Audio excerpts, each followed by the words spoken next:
Hello guys, yo. So for today's video, etong extension cord ko is, kita nyo naman, puro bandage, galing gera, walang pigdaanan. And meron ako ditong extra, papalitan ko. Kita ko sa inyo kung paano ito ginagawin.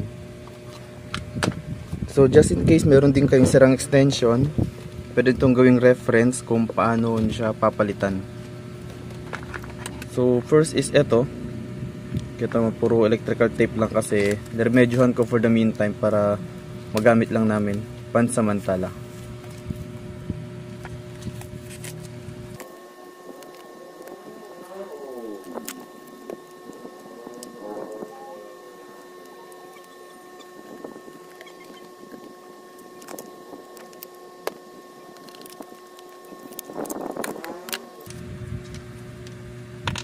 Ayan, so kung tatanungin nyo kung matindi ba ang pinagdaanan nito, yes po. Panahon pa to ng Vietnam War, kaya gantong itsura.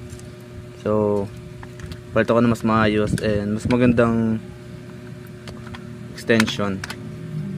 So, una is eto. Kailangan natin tanggalin.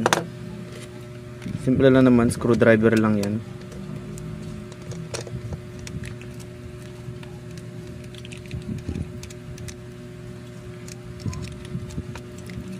And sa kabila.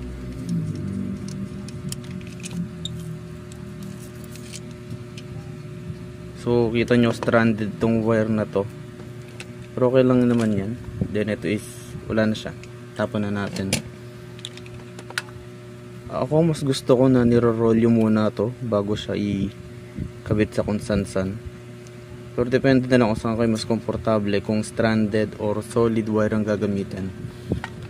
The next is yung bagong extension. So mga extension is iba-iba yung bukasan nila. Meron sa likod, meron sa harap.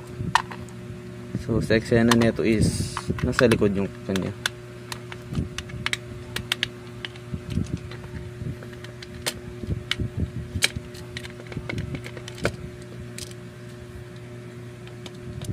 Yun. So since AC naman ang dadaloy dito, so disregard na natin yung positive negative. Wala nang ganun-ganun. Diretso na natin siyang i-screw sa kung saan siya pwedeng i-screw.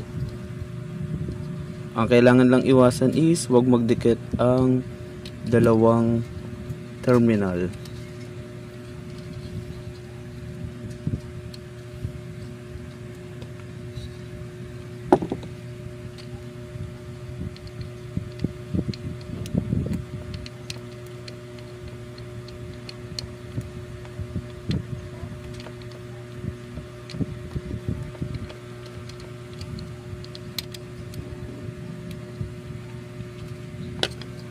Ayaw mo ha.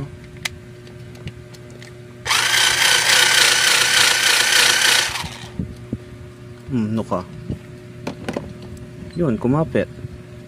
Pag di mo madaan sa santong dasalan, daanin sa santong paspasan. Okay, next. Baka ayaw din yun ng screwdriver, so gamitan na natin ng drill.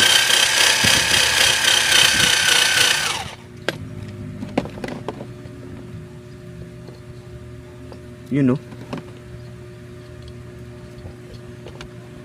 So as long as dumikit na siya, pwede na yan. Then ito is ihilera lang natin para hindi siya masyadong nakaharang. And wala, pwede na yan.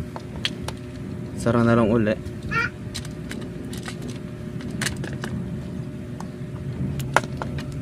Tamad daw mag screw, so gamitan ko na nito.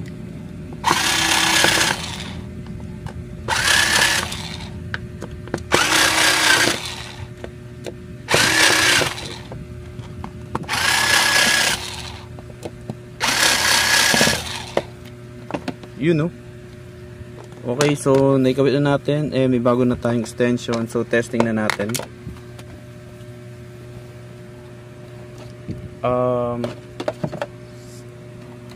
Hanap lang tayo ng pwedeng isaksak na hindi muna sasabog agad. Wait lang. Yun, ito. So, isang clip fan, nakita ko.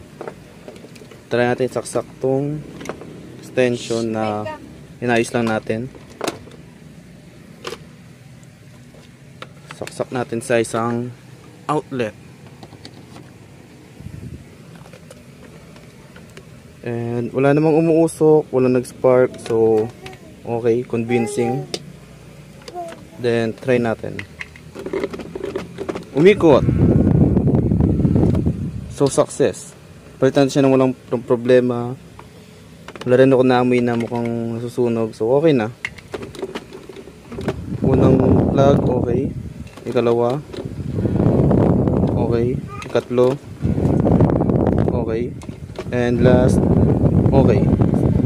So, since AC to, kahit baliktarin natin, okay lang.